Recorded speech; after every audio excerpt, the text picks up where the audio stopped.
Decime cuando te costes. Bueno, hola amigos de YouTube. Hoy lo que vamos a hacer es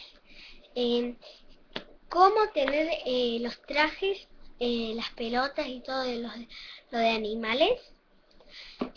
Para todo lo de los animales, todo. Lo primero que tenemos que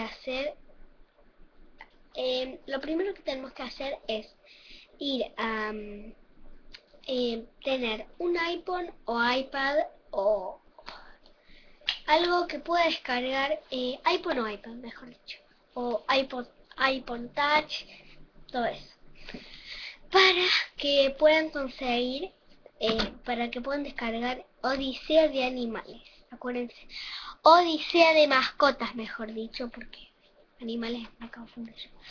Bueno, y van a ir sumando puntos. Cuando vayan sumando puntos, les va a dar un código que lo tienen que ingresar en... Hoy no voy a tardar mucho como en los otros dos videos.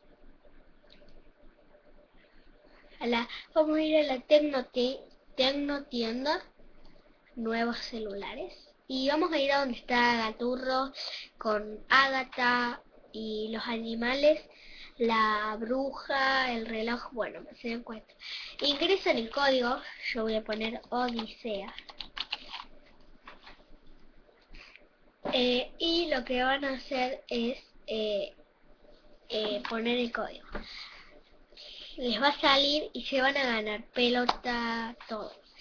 O otra forma que hay es ir a Picapón, que esto me resultó mucho más difícil. Así que no les conviene. Les conviene mejor les conviene hacerlo por el primer lugar que ya les dije, que es por iPhone o iPad. Si no tienen iPhone o iPad, lo van a tener que hacer si así en Picapón o no lo van a poder hacer.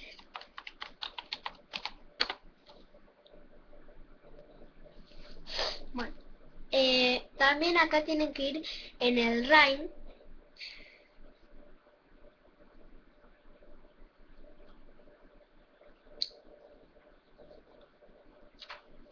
En el RAIN tienen que tener mucho de RAIN. Ay, tengo 11 cosas.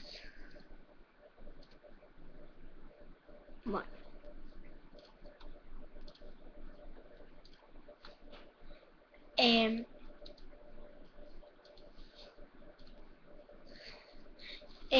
Y así les va a dar un código. Ese código lo tienen que poner y es todo lo mismo.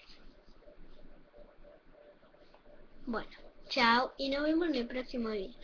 Aquí abajo se pueden suscribir, comentar o like. Bueno, chao.